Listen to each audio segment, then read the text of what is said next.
Okay, we're going to go through a little bit of technique that we have seen help our patient population over and over and over. We're going to do a little breathing exercise. We've been in these chairs or in this room or in this place for a period of time, so we're going to just kind of take a moment, breathe a little bit, and then we'll move on. Okay, so Erin is going to lead us through that. Okay, I know it seems obvious, but all breaths are not created equal. We have a sympathetic and a parasympathetic nervous system in our body, and the sympathetics control your fight or flight response. And when they fire, your heart rate goes up, your breathing speeds up, and stress hormones like cortisol go pumping through your bloodstream. And that's great if you're running from a lion, but we're not always running from lions, so that's not always a real good thing to have that cortisol coursing through your blood. It's also a threat if I'm late to work, or I'm upset with my mom, or I'm going to have a scan. I'm going to go find out what my results are. And if that stays elevated too long or too frequently, it disturbs the hormone system in the body. The parasympathetics, however, control rest, relaxation, and your digest response. And so when the parasympathetic system is dominant, your breathing slows, your heart rate drops, your blood pressure lowers, the blood vessels relax, and the body goes into a state of calm and healing. So like Dr. Prescott said, when you go in to see the physician, you're frantic, and so you're in that fight or flight, and so you're very tense. And so we're going to go through something to help us relax just a little bit. So everybody close your eyes. What we're going to do here is we're going to sit very still, tall and comfortable. Close your eyes and begin breathing through your nose. We're going to inhale and hold it just for a moment and then exhale. And your inhalation will be briefer than your exhalation. So here we go. If it seems like it's too short or too long, you can extend it. But what we want to do is make the inhalation shorter than the exhalation. So everybody breathe in through your nose. Hold and exhale through the mouth. Hold. Inhale. Hold. Exhale. Inhale. Hold. Exhale.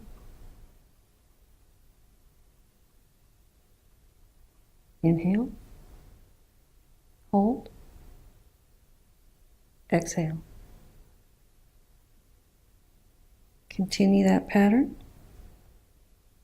If longer breaths seem like the longer exhales seem like they create some anxiety, there's really no need to push yourself. The most important thing to remember is that the exhale is longer than the inhale, not the absolute length of the breath. You can set a timer and breathe this way for at least 5 minutes every day, and you'll see a difference in your mood and your relaxation.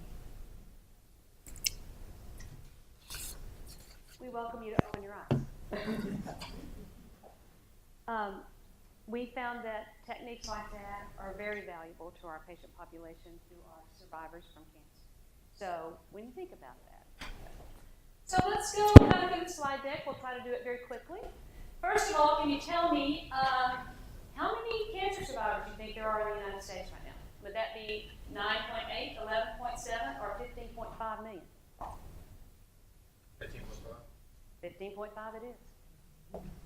So we know that in January of 2016, there were 15.5 million cancer survivors in the United States. That is almost 5% of the whole population. Then we do predict that in 2026, there'll be 31%. Then in 2014, we have estimated there will be at least 11 million more. That'll be 26.1 million people that are cancer survivors. Now, what does that mean? That means that the great research that's going on within our cancer diagnoses and with our oncologists and our surgeons is paying off. We're living longer with this disease process. So no longer is cancer seen as an absolute, doom. It is now more looked at as a chronic disease, which is an amazing thing to have happen in our lifetime. Right now, about 67% of the survivors have been diagnosed and are living at least 5 years. That's almost 70% of people diagnosed with cancer are living beyond 5 years. About 17% of those cancer survivors have been diagnosed at least 20 years ago. So that's almost 20% of people that are cancer survivors are living past 20 years. And no, this is all. And about half of the survivors in the United States are over the age of 70 years old. Now we know that aging by itself makes us more inclined to cancer diagnosis. I want to read this one man's reflection because we're going to find later in the slide deck why this is extremely important. But I love this quote.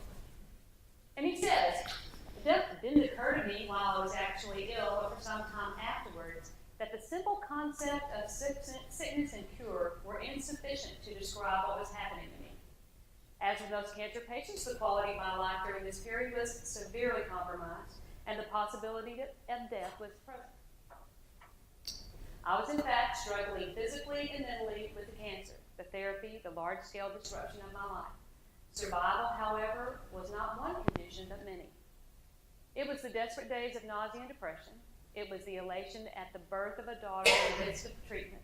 It was the anxiety of waiting for months for our monthly chest films to be taken and lying awake nights feeling relentless. It was the joy of eating Chinese food for the first time after battling radiation burns of the esophagus for 4 months. These reflections and many others are a jumble of memories of a purgatory that was touched by sickness in all aspects, but it was neither death nor cure. It was survived." Now, we've just gone through that because the man who actually had this quote, he wrote it in an essay called Seasons of Survival. His name is Cvetko. And this was in 1985. Go ahead, Aaron. And he basically kind of defined seasons of survivorship as acute survivorship, extended survivorship, and permanent survivorship. So acute survivorship is when you're diagnosed and you have your initial treatment. Extended, it includes remission, watching and waiting. Am I cured? Am I not? Is it going to come back? I don't know. And then permanent survivorship, when you kind of get that gradual confidence that maybe this is a thing of your past, or maybe this is a thing you're going to survive with. Go ahead. Then in 1986, the reason Mullins is so absolutely phenomenal to survivorship is that he is the original instigator of forming the National Coalition of Cancer Survivorship. So this is a national organization that is based to just be advocates for cancer survivors. In 1996, the Office of Cancer Survivorship was established in the National Cancer Institute. So then we're focusing on research as far as what survivors need and how we can actually benefit those. And then in 2004, along with the National Coalition of Cancer Survivorship and the National Cancer Institute, we marry with the Lance Armstrong Foundation, the Live Strong Foundation, where we start to look at what are the priorities, how do we define cancer survivorship, how do we make sure that survivors' needs are respected as they live with, through, and beyond a cancer diagnosis, and how do we get our hands around what the survivors' families went through during this whole episode. Like Dr. Prescott said when he found a problem with his son on the neck, that was a major deal for the entire family. You know, the son was ill, but it was the entire family. So then in 2008, Dr. Kenneth Miller kind of extended that survivorship definitions when he said transitional survivorship, extended survivorship, and permanent survivorship. And it's kind of basically the same thing, except traditional survivorship is immediately after. It's that blend of worry, and then you are separated from the treatment team who has encouraged you and helped you, and all this time you kind of are now on your own. The extended survivorship is that's kind of where you kind of look at am I going to live with a chronic disease with this situation? And then permanent survivorship, where you've been asymptomatic for a long time, and you are probably trying to find yourself some kind of new normal after you have undergone treatment and after this chaotic phase is kind of ended. So we know history of survivorship and cancer survivorship remains a new area of research. That earlier diagnosis, of course, is going to make sure that we have more and more survivors. There's no right or wrong way to do survivorship. And that cancer survivors are kind of insisting that they kind of be heard and their issues be addressed to their medical staff because it's just the thing to do. And we're going to talk a little bit more about this survivorship care plan and what that means. It's a document that actually is given to the patient at the end of, usually at the end of their treatment phase, that kind of says the diagnosis, what treatment you were given, what medications you were given, how long we're going to do surveillance, what are the next steps. And it's usually handed to you about the time that you're off into this next phase of you're leaving this permanent, you're going into the permanent phase. Okay. How many of you are cancer survivors? Me too. Being cured or just still living? Still living. I'm still living. Okay. The founders of the National Coalition of Cancer Survivors are recognizing the impact of diagnosis on families, friends, and caregivers, and later extended the definition to identify them as survivors as well. How many survivors do we have in the room? Okay. So we know that this touches the entire family. You do not, once you have cancer and your name in the same sentence, it affects your whole family unit. Okay. So why now? Why are we talking about cancer survivorship now? And let me stress to you right from the get-go, Baylor Scott & White has been doing survivorship and doing survivorship well for decades. Now we are beginning to have to go back and repackage it and make it a measurable situation so that we can have organizations like the Commission on Cancer that actually comes in as a regulatory body that comes in and looks at our cancer programming and gives us A+ or a B, or you can do better here, or you're doing exemplary here. So they have decided that they're going to regulate the cancer survivorship plan. So 2016, we had to have 25% representation that we could show them that 25% of our cancer survivors got a survivorship plan. 50 in 17, 75 in 18. So all that is doing is helping us organize better what we were already doing. So, you know, a lot of times regulatory bodies do that for us. They come in and make us better at what we're doing because we have to organize it a little bit, okay? Texas Oncology and all cancer clinics across the network, cancer organizations, are having to look at something called the oncology care model because of Medicare and Medicaid. Okay, go ahead. They have a plan that's got 13 different components, and the ones that really we need to study as far as survivorship are concerned are 12 and 13. And basically, they're just kind of outlining and saying, you're going to need some survivorship programming within your setting so that you can make sure that people are ready to have a new normal. They're ready to be vocationally sound. If they're having any kind of behavioral health issues with their cancer diagnosis, that you're able to meet those for them. That you also have a understanding of what your follow-up's going to be, how many visits you're going to have, how many months, how much surveillance you're going to use. Okay. So, reported issues for patients who have faced a cancer diagnosis.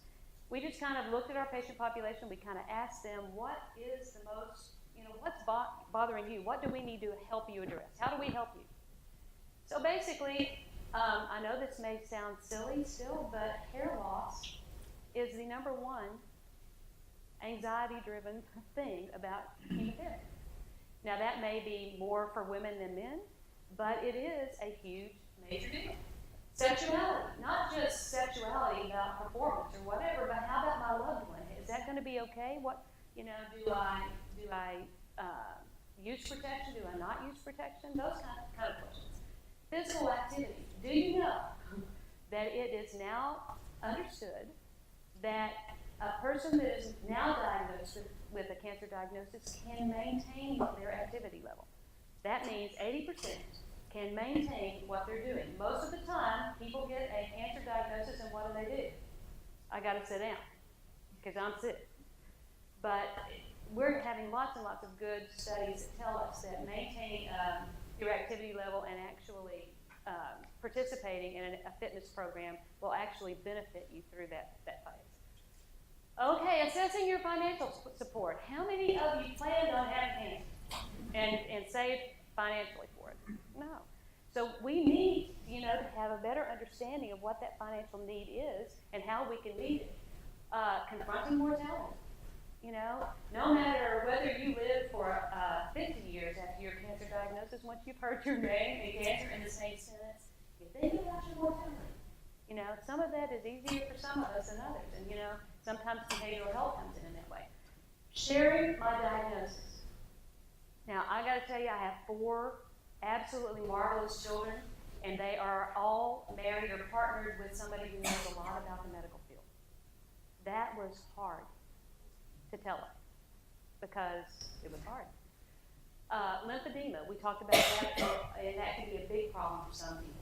Early menopause. Women who have gynecological cancers are often thrown into early menopause. So are some men with testicular cancer in a way that they cannot reproduce. So what are we going to do about fertility specialists and that sort of thing? Integrative therapies. What therapies can I take along with my cancer diagnosis, my cancer treatment? What are some integrative things or complementary things that I can do as well? Complexities from medical information. What in the world did that pathology report say? How do I know what's going on with my own body? We need to have a better understanding, or somebody that you can come to with questions. Nutrition. How do I eat through cancer? How do I, we have people that come in and they say, oh, I've got a cancer diagnosis, I'm going to become a vegan. I'm going to clean eat for the rest of my life. Well, good. We're going to help you with that. We're going to try to get that. But, over the next few months, if you've got cancer treatment, we might want to think about not losing any weight and trying our hardest to maintain a healthy lifestyle. If you want to go vegan, we're good, but let's talk about how we can maintain our weight during this period of time. So, all of that to be said. So we've got to repackage ourselves. We've got to think about what we're doing with our patient population. So at Baylor Scott & White, we decided that we would make a big deal out of this. And we decided we would have a survivorship summit. Last year, on the 29th of September, we had a speaker come in. Her name is Diane Haditsian. She is a national speaker on cancer survivorship advocacy. And so we had her come. We then spent 4 hours kind of in a brainstorming session with our colleagues and our professionals across the Baylor Scott & White entity, so that we could start looking at what are we doing, and then how do we package it in a way that our patient population can take benefit from what we're doing. What we kind of came from that as far away from that, she said we need to focus on a life worth living. If we're going to save a life, we need to focus on making that a life worth living and helping people find a new normal. It takes a village. We're going to need a multidisciplinary approach to this. It's not just one discipline saying what's coming next. What are the services we have and how can we improve on those? Survivors have many questions. What we really try to do is look at our educational process and say, if we can help people understand at the front end what's going to happen maybe a little better for the next few months, then we have a better educated patient, and that's where we needed to start. And 2, if we have a survivorship program, it needs to be personalized, it needs to be non-linear and coordinated, it's got to have multiple components, you might not need them all, but we need to tell you what they are. It needs to be evidence-based, because we don't need to build a great program on old evidence or old research. It needs to be continually improving, and we've got to document it. So, we set about to build this program. We have 5 different components: rehab and fitness, body and soul, transitions to primary care, because we had a question, how long do you stay with your oncologist? We're trying to address it with this. What about my family? What kind of conditions can I talk about my family with? And then cognition. How do we know, this thing called chemo brain that does happen. It is a reality. How can we study that and better understand it? So go ahead. We have lots of programs that we can talk to you about or talk to survivors about with rehab and fitness. Go ahead. We have a Fit Steps that you can come to our facility and exercise for the rest of your life. We have Shine On, which actually started in our facility in Fort Worth at All Saints. It's a great program to help you with nutrition and with exercise. Baylor Institute for Rehabilitation is opening a facility in the Sammons Cancer Center on the 8th floor, hopefully 8th floor. That's going to be a total oncology fitness program, rehabilitation program. We have lymphedema specialists, we have pelvic floor strengthening, we have yoga, we have Pilates. All of these things are available to our survivors. Go ahead. We have behavioral health. Go ahead. Chaplain services, support groups, breathing and meditation, nutrition, cooking classes. You can actually see them at BaylorHealth.com. If you don't have to come down here to look at our cooking class, we've got one for you on the internet. Education and integrative medicine. So I want to call attention to a couple of things. Our chaplain services, they're not only there for spiritual support, they're also there to help you with any kind of legal document that you might have, like a DNR or a advanced directive. Our behavioral health components, we have a really good clinical psychologist here. Her name is Shannon Pepito, and she actually does great work with people that are having a little bit of difficulty understanding dealing with their diagnosis. And we also have a great program in Plano that's a group setting, so they do group sessions. We have breathing and meditation. We love this one because we know that what you experienced here, did that make a difference for you, that breathing? Did it? Well, we do that here in this setting 4 days a week at 1 to 1:30, Monday, Tuesday, Thursday, and Friday. Go ahead. What about my family? We have social workers that can kind of tell you about that direction, about transportation, and about housing. If you're in a deep-year sexuality classes, we've got financial counseling available, child life, how do you deal with your kids, fertility counseling, caregiver distress, genetics, and then community resources about how that may be in the community. Transitions of care. Go ahead. Down here in the red, we're saying, while oncology patients are increasing, the number of oncologists is flat. So we kind of do a better job of making sure that we've got a good transition back into your primary care physician about what just happened with your oncology diagnosis. So we're setting up a pilot program to be able to make sure that that happens. Go ahead. Oh, sorry. Then cognition. 20 to 30% of all patients who get chemotherapy have this kind of foggy brain thing that we call chemo brain. So what is that? How does it function? What can we learn about it so that we can help prevent that for our patients in the future? And the desired future state, Erin Clemens, who is right here with us, she's going to be our single point of contact. We're going to use the Cvetko Center to actually be a one-stop shop. That is the patient resource center for Baylor Scott and White or downtown campus. And we have all, just keep them going. We've got all of these things that we can refer to make sure that we are providing services for our patients and their family members. Okay. But what we're going to try to do is package them in a nice little brochure that you can, and we'll provide you with an assessment at the beginning. Just keep going. Assessment at the beginning so that we can kind of help you to ascertain, here are the things that we have available to you. These are the things that you might need based on the assessment that we've done. So that we can help funnel patients to our services. So, just as a review, rehab and fitness, body and soul, transitions of care. What about my family? And cognition. And this basically is the survivorship program that we tried to develop at Baylor Scott and White, but there's one thing that I need your help with. You've got some cards in your packets, and we've asked you to put some questions down on that. What I would like for you to do is to look at these names and tell me which one you think most resonates with you about what you would want your survivorship program to be named.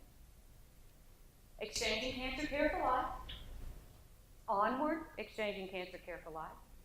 Mission Joy, Life After Cancer, the rest of the story. And Onward, Survivorship, Exchanging Cancer Care for Life. So if you would just jot down the one that you would like and give them to us afterwards, we would appreciate that. We thank you for your attention and happy survivorship.